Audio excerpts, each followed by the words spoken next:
दोस्तों, अगर आपको वर्दी पानी है तो इन प्रश्नों को पढ़ना ही पड़ेगा।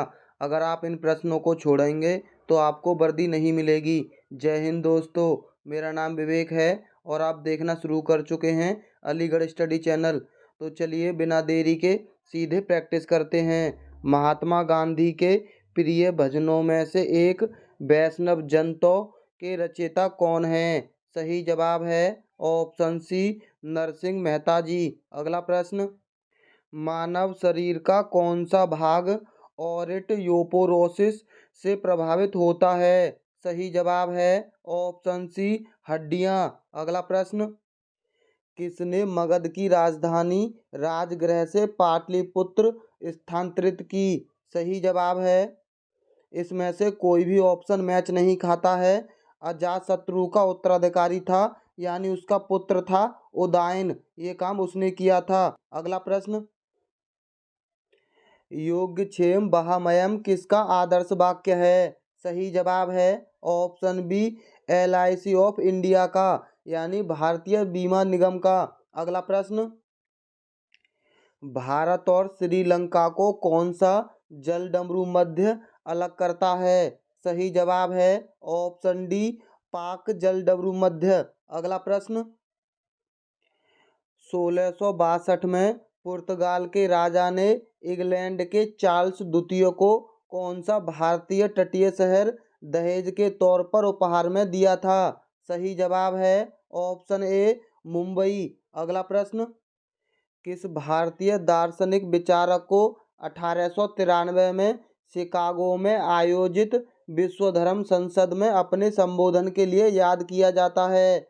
सही जवाब है ऑप्शन बी, स्वामी विवेकानंद को। स्वामी विवेकानंद ने अपना भाषण हिंदी में दिया था और उनके पहले कथन थे, मेरे अमेरिका के प्यारे भाइयों और बहनों।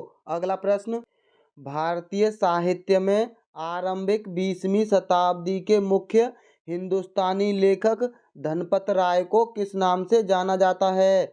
सही जवाब है ऑप्शन सी, मुंशी प्रेमचंद। मुंशी प्रेमचंद का नाम ही धनपत राय है। अगला प्रश्न, हरिवंश राय बच्चन को उनके किस काव्य संग्रह के लिए जाना जाता है? सही जवाब है ऑप्शन डी, मधुशाला के लिए। राजतरंगिणी के लेखक कल्हण है और गीतांजलि रविंद्रनाथ टैगोर की है और नजरुल गीति नजरुल साहब की है। अगला प्रश्न, निम्न में से किस संरचना को प्रथम विश्व युद्ध के दौरान अविभाजित भारतीय सेना के सैनिकों की युद्ध स्मृति में बनाया गया? सही जवाब है ऑप्शन बी, इंडिया गेट को। अगला प्रश्न, किसकी आत्मकथा का शीर्षक गोल है? सही जवाब है ऑप्शन ए, मेजर ध्यानचंद जी के। मेजर ध्यानचंद जी के जन्मदिन पर 29 अगस्त को खेल दिवस मनाया जाता है। अगला प्रश्न, वर्ल्ड वाइड वेब के आविष्कारक कौन हैं? यानी WWW के। सही जवाब है option D, Tim Berner Lee. अगला प्रश्न, महर्षि वाल्मीकि का आश्रम ब्रह्मव्रत में स्थित था, जो वर्तमान में उत्तर प्रदेश के किस में स्थित है? सही जवाब है ऑप्शन ए, बिठूर में स्थित है। अगला प्रश्न, अपनी कृति पृथ्वीराज रासो में पृथ्वीराज चौहान के वीरतापूर्वक कार्यों का उल्लेख किसने किया? सही जवाब है ऑप्शन बी, चंद बरदाई ने। आज हम आपको पृथ्वीराज रासो और पृथ्वीराज चौहान के बारे में एक तथ्य बताते हैं। इसमें बताया गया है कि पृथ्वीराज चौहान ने मोहम्मद गौरी को मारा था, परंतु यह सत्य नहीं है। इसके बाद भी मोहम्मद गौरी के प्रमाण मिलते हैं, यानी पृथ्वीराज चौहान ने मोहम्मद गौरी को नहीं मारा था। मोहम्मद गौरी को खोखर जनजाति के लोगों ने मारा था। अगला प्रश्न, राष्ट्रीय कवि मैथिली शरण गुप्त का जन्म उत्तर प्रदेश के किस शहर में हुआ था? सही जवाब है ऑप्शन सी, झांसी में। अगला प्रश्न, मथुरा कला विद्यालय किस काल के दौरान अपने शीर्ष पर था? सही जवाब है ऑप्शन बी, कुषाण काल में। अगला प्रश्न, गुप्त काल का टेराकोटा की ईंटों से बना भीतरगांव मंदिर उत्तर प्रदेश के किस स्थान में है? सही जवाब है ऑप्शन बी, कानपुर में। अगला प्रश्न, वाराणसी के विश्वनाथ मंदिर का निर्माण किसके द्वारा किया गया? सही जवाब है ऑप्शन ए महारानी अहिल्याबाई के द्वारा। अगला प्रश्न, उत्तर प्रदेश के लोकायुक्त यानी भ्रष्टाचार विरोध प्राधिकरण का पद किस सन में सृजित किया गया? सही जवाब है ऑप्शन सी 1975 में। अगला प्रश्न, फर्रुखाबाद में गंगा नदी के किनारे मुगल घाट का निर्माण बादशाह ने करवाया था। सही जवाब है ऑप्शन ए अकबर ने। अगला प्रश्न, निम्न में से किस लोक नृत्य का आयोजन बुंदेलखंड क्षेत्र में फसल कटाई के समय किया जाता है? सही जवाब है ऑप्शन डी सोरा का। अगला प्रश्न, आगरा की मोती मस्जिद का निर्माण किसके द्वारा करवाया गया? सही जवाब है ऑप्शन बी शाहजहां के द्वारा।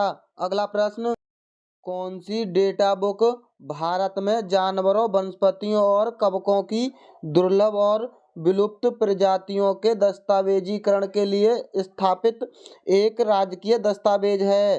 सही जवाब है option C red data book. अगला प्रश्न, निम्न में से कोशिकाओं का कौन सा भाग पशु कोशिकाओं में नहीं होता है? सही जवाब है ऑप्शन सी कोशिका भित्ति। अगला प्रश्न, निम्न में से किस जाति में बाह्य निषेचन होता है? सही जवाब है ऑप्शन सी मेढक में। अगला प्रश्न, मानवों में आवाज किसके द्वारा उत्पादित होती है? सही जवाब है ऑप्शन ए कंठ के द्वारा। अगला प्रश्न, निम्न में से कौन सी मृदा कपास की खेती के लिए उपयुक्त होती है?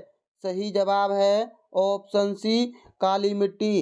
काली मिट्टी गुजरात में पाई जाती है। अगला प्रश्न, निम्न में से कौन सा जानवर भारत में स्थानिक प्रजाति, वो जानवर जो केवल एक ही भौगोलिक क्षेत्र में रहते हैं, का उदाहरण नहीं है? सही जवाब है ऑप्शन डी गाय। गाय प्रत्येक भौगोलिक क्षेत्र में रहती है। अगला प्रश्न, कौन सा राज्य भारत का सबसे बड़ा बॉक्साइट उत्पादक राज्य है? सही जवाब है ऑप्शन ए उड़ीसा राज्य। अगला प्रश्न, निम्नलिखित में से किस प्रकार का कोयला उच्चतम गुणवत्ता का होता है? सही जवाब है ऑप्शन डी एंथ्रेसाइड कोयला। अगला प्रश्न, निम्न में से पंजाब का कौन सा प्रसिद्ध वाद्य यंत्र लकड़ियों की कई छड़ियों से मिलकर बना होता है? सही जवाब है ऑप्शन सी चिक्का। अगला प्रश्न, विश्व स्वास्थ्य दिवस प्रतिवर्ष किस तिथि को मनाया जाता है?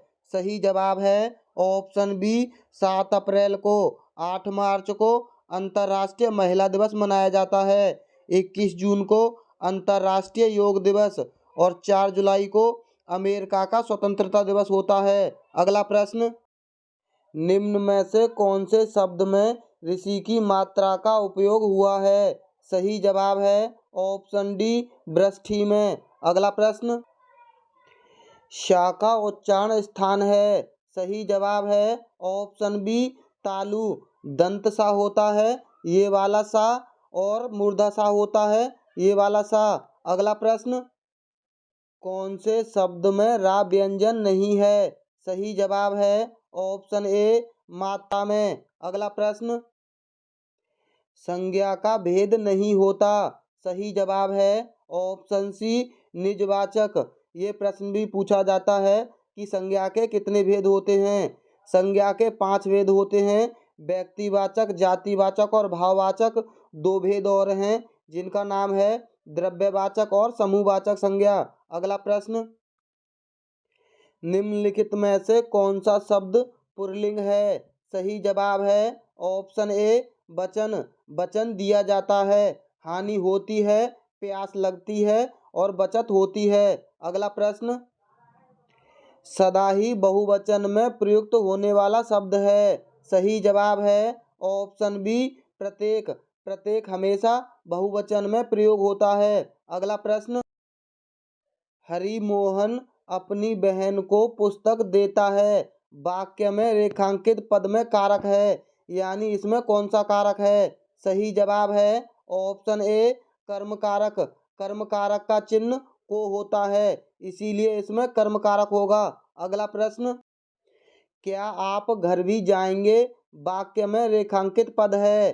सही जवाब है ऑप्शन सी सर्वनाम। अगला प्रश्न, वह बहुत धार्मिक व्यक्ति है वाक्य में रेखांकित पद है। सही जवाब है ऑप्शन डी विशेषण। बहुत के बारे में पूछा है। अगला प्रश्न, निम्नलिखित में से तद्भव शब्द छांटिए। सही जवाब है ऑप्शन ए कपूर। कपूर का तत्सम रूप कर्पूर होता है और वो ऐसे लिखा जाता है। अगला प्रश्न, सब कुछ जानने वाला वाक्यांश के लिए एक शब्द है। सही जवाब है ऑप्शन बी सर्वज्ञ, और जो बहुत कम जानता है उसके लिए अल्पज्ञ होता है। अगला प्रश्न, देवता शब्द का पर्यायवाची शब्द नहीं है। सही जवाब है ऑप्शन डी सुधाकर। सुधाकर चंद्र का पर्यायवाची है। अगला प्रश्न, सही अर्थ वाला शब्द युग्म नहीं है। सही जवाब है ऑप्शन बी अली। और अली का मोर और सखी नहीं होता है। इस अली का सखी तो सही है, परंतु इस अली का मोर नहीं भौरा होता है। अगला प्रश्न, पत्र शब्द का अर्थ नहीं होता। सही जवाब है ऑप्शन डी लेख। अगला प्रश्न, सदैव शब्द में संधि है। सही जवाब है ऑप्शन सी वृद्धि संधि। जब भी शब्द के बीच में दो मात्राएं आए तो अधिकतर वृद्धि संधि होती है। अगला प्रश्न, प्रत्येक शब्द में उपसर्ग है। सही जवाब है ऑप्शन बी प्रति। अगला प्रश्न, वैज्ञानिक शब्द में प्रत्यय लगा है। सही जवाब है ऑप्शन बी इक प्रत्यय। अगला प्रश्न, बहुत दिनों के बाद दिखना अर्थ के लिए मुहावरा है। सही जवाब है ऑप्शन सी ईद का चांद होना। अगला प्रश्न, धोबी का कुत्ता ना घर का ना घाट का लोकती का अर्थ है। सही जवाब है ऑप्शन डी कहीं ठौर ठिकाना ना होना। अगला प्रश्न, निम्नलिखित में से अशुद्ध वाक्य छांटिए। सही जवाब है ऑप्शन ए कृष्णा जी के अनेकों नाम हैं। ये अशुद्ध लिखा हुआ है, शुद्ध होगा कृष्ण जी के अनेकों नाम हैं। अगला प्रश्न, सद्भावना शब्द में समास है। सही जवाब है ऑप्शन सी कर्मधारय समास। अगला प्रश्न, मुदित मनोहर मानस देखा पंक्ति में अलंकार है। सही जवाब है ऑप्शन सी उपमा अलंकार। अगला प्रश्न, वीर रस का स्थायी भाव होता है। सही जवाब है ऑप्शन डी उत्साह। रति श्रृंगार रस का होता है और शोक करुण रस का, क्रोध रौद्र रस का। अगला प्रश्न, दामिन दमक रही घन माही खल के प्रति जथ सिर मनाही। इन पंक्तियों में कौन सा छंद है? सही जवाब है ऑप्शन सी चौपाई छंद। चौपाई छंद के प्रत्येक चरण में 16-16 मात्राएं होती हैं। अगला प्रश्न, निम्नलिखित में से भाववाच्य का उदाहरण कौन सा है? सही जवाब है ऑप्शन डी शीला से खाया नहीं जाता है। अगला प्रश्न, नेताजी ने कहा था तुम मुझे खून दो मैं तुम्हें आज़ादी दूंगा। इस वाक्य में कौन सा चिन्ह लगा है? सही जवाब है ऑप्शन सी उद्धरण चिन्ह। अगला प्रश्न, वह काम नहीं करता वाक्य में अव्यय पद है। सही जवाब है ऑप्शन बी काम। अगला प्रश्न, आगे के प्रश्न इस गद्यांश पर आधारित हैं। एक बालक सुबह के समय अकेला स्कूल जा रहा था। रास्ते में एक स्टेशन था। वह रेल की पटरी के पास से गुजर रहा था कि अचानक उसकी नज़र रेल की पटरी पर गई। वह उखड़ी हुई थी। बालक ने घड़ी देखी, गाड़ी आने वाली थी। उसने सोचा कि अगर गाड़ी इस पटरी पर से गुजरेगी तो इसका भयंकर परिणाम हो सकता है। अभी वह इससे आगे सोच भी नहीं पाया था कि गाड़ी की सीटी सुनाई दी। बस फिर क्या था, बालक के सामने एक ही लक्ष्य था, मुसाफिरों की जान बचाना। देखते ही देखते इंजन दिखाई देने लगा। बालक कूदकर दोनों पटरियों के बीच खड़ा होकर अपनी कमीज हिलाने लगा। ड्राइवर की नज़र उस बालक पर पड़ गई और उसने ब्रेक लगा दी, लेकिन गाड़ी बिल्कुल बालक के पास आकर रुकी। ड्राइवर ने क्रोध से पूछा, क्या तुमने अपनी जान की कोई परवाह नहीं, गाड़ी क्यों रोकी? बालक ने रेल की उखड़ी हुई पटरी दिखाई और कहा, अगर मैं ऐसा ना करता तो सैकड़ों लोगों की जान चली जाती। इससे जुड़े प्रश्न देख लेते हैं। बच्चे ने घड़ी क्यों देखी? सही जवाब है ऑप्शन बी, रेल के आने का समय हो रहा था। अगला प्रश्न, बच्चे की कमीज हिलाना व्यक्त करता है बच्चे की। सही जवाब है ऑप्शन ए, सूझबूझ को। अगला प्रश्न, रेल ड्राइवर को क्रोध क्यों आया? सही जवाब है ऑप्शन बी, बच्चे की जिंदगी का सवाल था। अगला प्रश्न, टूटी पटरी को देखकर ड्राइवर के मन में बच्चे के प्रति आया होगा। सही जवाब है ऑप्शन सी, शाबाशी देने का भाव। अगला प्रश्न, लोगों की जान बचाने का कार्य बच्चे के किस गुण को प्रकट करता है? सही जवाब है ऑप्शन डी, परहित को। अगला प्रश्न, उर्वशी के रचनाकार हैं। सही जवाब है ऑप्शन बी, रामधारी सिंह दिनकर। अगला प्रश्न, गोदान किसकी रचना है? सही जवाब है ऑप्शन ए, प्रेमचंद जी की। अगला प्रश्न, महादेवी वर्मा को ज्ञानपीठ पुरस्कार किस कृति पर मिला है? सही जवाब है ऑप्शन सी, यामा पर। महादेवी वर्मा को ज्ञानपीठ पुरस्कार 1982 में मिला था। अगला प्रश्न, अज्ञे जी को किस कृति पर ज्ञानपीठ पुरस्कार मिला? सही जवाब है ऑप्शन डी, कितनी नावों में कितनी बार। इनको ज्ञानपीठ पुरस्कार 1964 में मिला था। दोस्तों, अगर आपको लगता है कि हमने आपका समय बर्बाद नहीं किया तो अब तो हमारी वीडियो को लाइक कर ही दो, और जो लोग हमारे चैनल पर नए हैं वो हमारे चैनल को सब्सक्राइब करना ना भूलें, ताकि आपको हमारी वीडियो आसानी से मिलती रहें। तो चलिए मिलते हैं अगली वीडियो में। वीडियो देखने के लिए बहुत बहुत धन्यवाद।